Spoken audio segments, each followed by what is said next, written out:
से और ऐसे हैं हम लोग के जो मतलब कि घटनाएं ऐसे हुई हैं। कई बार ऐसे होता था कि मैं ऐसे बात नहीं करती थी, घर पे आते थे 10 साल तो स्वामी जी मतलब कि बहुत 1-2 महीने के बाद आते थे ऐसे। तो कभी 1 दिन रहे, कभी 2 दिन रहे हैं, तो बोल देते थे बोलना नहीं किसी को मैं आ रहा हूँ इधर। तो फिर जैसे नाश्ता वगैरह दे रही हूँ या खाना दे रही हूँ तो बच्चों से कि मैं तुम लोगों से बात करना चाहता हूँ, तुम लोग बात करो, तुम्हारी माँ सेवा करना चाहती है, उसको सेवा करने दो। अच्छा। वे मन की बात को समझ जाते थे। मैं बोलती मेरे को आप अपनी सेवा का मौका देते रहना, मुंह से नहीं कभी बोला था, लेकिन वो मन की बात समझ के बोलते थे कि ये सेवा करना चाहती है, इसको सेवा करने दो। वंडरफुल।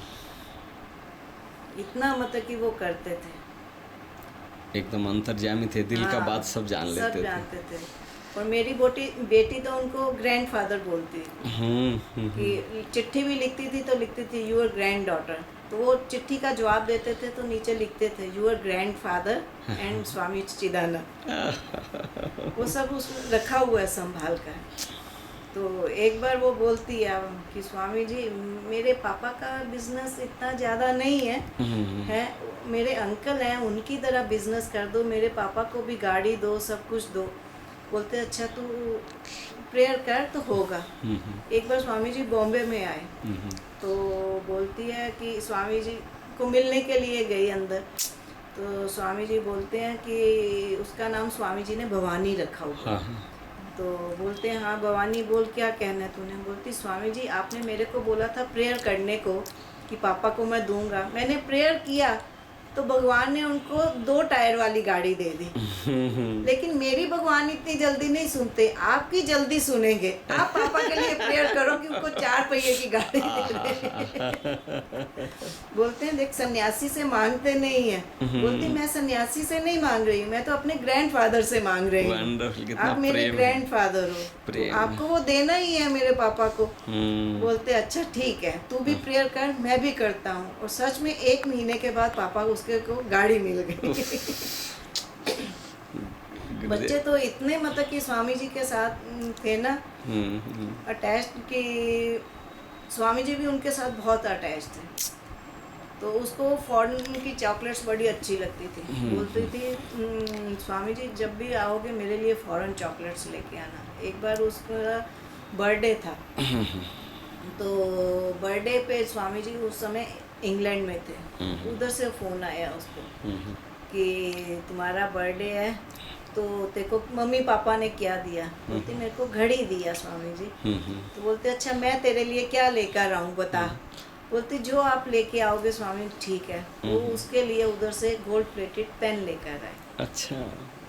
तो साथ में इंक भी दिया, उसके ऊपर नाम लिखा हुआ स्वामी चिदानंद। अच्छा। वो उसने संभाल कर रखा हुआ है। अभी तो हमारे पास अब शादी हो गई, अब बोलेगी मेरे को दे दो। तो स्वामी जी उसके लिए बाहर से आते थे, उसके लिए चॉकलेट्स वगैरह सब भेजते थे। कोई भी आने जाने वाला होता था उसको रोकते थे कि मैं इसके लिए चॉकलेट्स भेजना है। एक बार उसका बर्थडे था तो एक चॉकलेट में इतना रैप करके मैं उसको जितने की चॉकलेट नहीं होगी उससे डबल ऊपर का खर्चा आया होगा, उसके बर्थडे के ऊपर उसको चॉकलेट भेजा। ऐसे करते थे। बहुत ही सुंदर, बहुत ही प्रेम सौहार्दपूर्ण व्यवहार था एक बार बच्चों हम के लोग प्रति। बेटे का बर्थडे मनाने गए, 13th बर्थडे था उसका। तो स्वामी जी बर्थडे पे ऐसे उसको पूछते हैं कि इसका अभी मीन्स 5th में था वो है, तो 10th के बाद आगे लाइन आपने चूज़ करनी होती है, सब कुछ है। तो बोलते हैं इसको आगे चल के क्या कराना। मैं स्वामी जी अभी तो बहुत टाइम पड़ा हुआ है, देखो क्या करता है ये अपना। बोलते नहीं ना इसको साइंस लेकर देनी है, ना इसको कोई डॉक्टर बनाना है, ना इंजीनियरिंग बनाना, कुछ नहीं करना इसको। मतलब कि ऐसा सब्जेक्ट ले है कॉमर्स जैसा कि जो आगे बिजनेस में ऐसे काम आ सके। तो ठीक है अपना हो गई बात। अपना हम लोग भी अपना छोड़ दिया कि बोला है स्वामी जी ने, याद था दिमाग में बस ये चीज़ का। जब भी उसका 10th का एग्ज़ाम हुआ तो सब टीचर के पास जाता था, एग्ज़ाम दे के आता था क्लास में, क्योंकि पहले 10 के बीच में वो आता था हमेशा। तो टीचर के पास जाता तो टीचर्स लोग खुश थी उसके एग्ज़ाम से, बोलती तेरे 80 और 85 के बीच में मार्क्स आएंगे ही आएंगे, इतने परसेंट मार्क्स तेरे आएंगे। जिस दिन रिज़ल्ट निकलना था तो मैं रात को उसको बोला, मैंने बोला अमित तेरे को डर नहीं लग रहा, सुबह रिज़ल्ट निकलना है? बोलता है नहीं मम्मी, मेरे 80 से 85% के बीच में मार्क्स आएंगे ही आएंगे, आप चिंता नहीं करो। जब रिज़ल्ट लेने गया तो उसके 76% मार्क्स आए। बहुत मूड ऑफ घर पे आया, तो मैंने बोला क्या हो गया? बोलता है मेरे तो मार्क्स 76% आए हैं। तो मैं ठीक है चलो इसको पता करते हैं अपना कि किस में क्या है, जब लिस्ट आएगी नंबर्स की पता चल जाएगा। तो बोलता है ऐसे होना नहीं चाहिए। साइंस में सीट लेना चाहता था कि आगे मतलब कि कुछ इंजीनियर बनूंगा या कुछ ऐसे काम करूँगा। तो उस साल क्या हो गया, सभी कॉलेज वालों ने 85% के ऊपर सीट देना शुरू कर दिया। उसके पहले 70% के ऊपर मिल रही थी साइंस के लिए सीट। अच्छा। उस साल से 80-85% के ऊपर सीट देना शुरू किया। तो उसको सीट भी नहीं मिल रही थी, बहुत उदास था। तब भी स्वामी जी जो थे ना बाहर गए हुए थे, आउट ऑफ इंडिया। तो रामस्वरूप जी आए हुए थे घर पर। तो स्वामी जी का उधर से फ़ोन आया, मैंने फ़ोन उठाया। स्वामी जी बोलते हैं मैं वो जी चिदानंद जी बोल रहा हूँ। तो रामस्वरूप जी हैं? मैंने बोला जी हैं स्वामी जी। तो मैंने बोला स्वामी जी का फ़ोन आया है।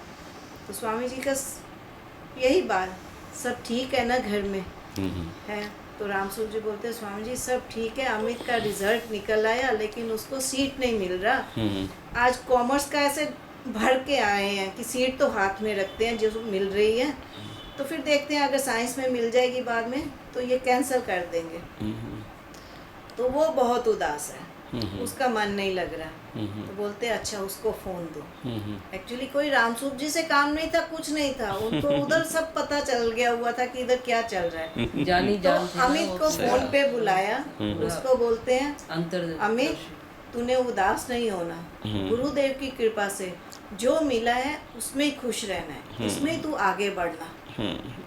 तो कह के फ़ोन बंद कर दिया हुआ। तो मेरे को एकदम कि स्वामी जी ने इसके बर्थडे के ऊपर बोला था कि इसको साइंस वगैरह किसी में नहीं भेजना, इसमें ही भेजना। तो इसके इसीलिए मार्क्स कम आए हैं। सही बात था कि वो साइंस में ना आ जाते तो इसमें साइंस में चला जाता था। तो गुरुदेव नहीं चाहते थे इसमें, तो उसको कॉमर्स में इतना चाहते भी नहीं थे और उनको सब नजर आ गया हुआ था। सही बात है। उसमें नहीं एक्सेल कर पाएगा, सही ये बात इसको है। ये इसी में एक्सेल करेगा। सही बात है। तो इसलिए उन्होंने वो आपको पहले ही वो बोला हिंट्स दे और दिया था। वो आगे वो ऐसा चमत्कार हो गया कि वो चमत्कार के ये या क्या कहिए कि उसको वहाँ सीट भी नहीं मिली। सही बात है। बोले ये कैन सी आगे का फ्यूचर देख सकते थे उसका।